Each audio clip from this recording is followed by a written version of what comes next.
Assembly ఎన్నికల్లో car party కమలం party ఓటమితో రాష్ట్రంలో కాంగ్రెస్ అధికారంలోకి వచ్చింది. ఇచ్చిన హామీలు నెరవేరుస్తూ పాలనలో దూసుకుపోతోంది. అయితే ఇదే క్రమంలో పార్లమెంటు ఎన్నికల్లో కాంగ్రెస్ ఓటమే టార్గెట్గా కమలం పార్టీతో గులాబీ పార్టీ పొత్తు పెట్టుకుంటుందన్న ప్రచారం జరుగుతోంది. అయితే ఈ అంశంపై బీజేపీ రాజ్యసభ సభ్యుడు లక్ష్మణ్ ఆసక్తికర వ్యాఖ్యలు చేశారు. తాను పార్లమెంటరీ బోర్డు మెంబర్గా చెబుతున్నా తెలంగాణలో బారాసాతో భాజపా పొత్తు ప్రసక్తే లేదంటూ స్పష్టత ఇచ్చారు.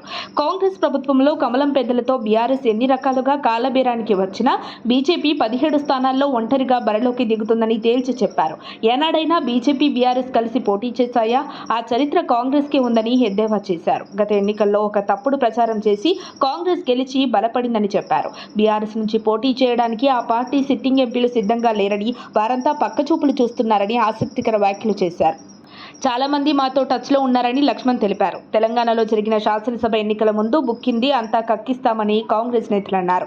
అధికారంలోకి వచ్చిన తర్వాత బీఆర్ఎస్తో లాలూచి పడుతున్నారంటూ లక్ష్మణ్ ప్రశ్నించారు. కవితపై విచారణ జరుగుతోంది, ఆధారాలు లభిస్తే దర్యాప్తు సంస్థలు అరెస్టు చేస్తాయని లక్ష్మణ్ చెప్పారు.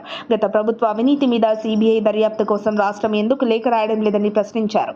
కాళేశ్వరం ప్రాజెక్టు పేరు చెప్పి కాంగ్రెస్ రాద్ధాంతం చేయడం తప్ప చర్యలు లేవని, మేము కొట్టినట్టు చేస్తాం, మీరు ఏడ్చినట్లు చేయండి అన్న చందంగా కాంగ్రెస్ బీఆర్ఎస్ వ్యవహరిస్తున్నాయని లక్ష్మణ్ విమర్శించారు.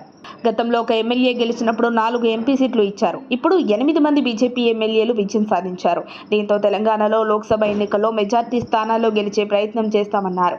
అయితే బీజేపీ నేత లక్ష్మణ్ వ్యాఖ్యలు విన్న జనం నవ్వుకుంటున్నారని ప్రచారం జరుగుతోంది. మీరు 10 ఏళ్లు కేంద్రంలో ఉండి కేసీఆర్ అవినీతిపై మీరు పీకిందేం లేదని సెటైర్స్ వేశారు. ఎవరు అధికారంలో ఉన్నా ఇప్పటివరకు కవితను అరెస్టు చేసింది లేదు, ఏం లేదని కేంద్ర రాష్ట్ర ప్రభుత్వాలపై మండిపడుతున్నారు నెటిజన్లు. మరిన్ని అప్డేట్స్ కోసం మా కాయ్ టీవీని సబ్స్క్రైబ్ చేసుకోండి. మా వీడియో కనుక మీకు నచ్చినట్లయితే లైక్ చేయండి, షేర్ చేయండి. మీ విలువైన అభిప్రాయాలను కామెంట్ బాక్స్లో తెలియజేయండి.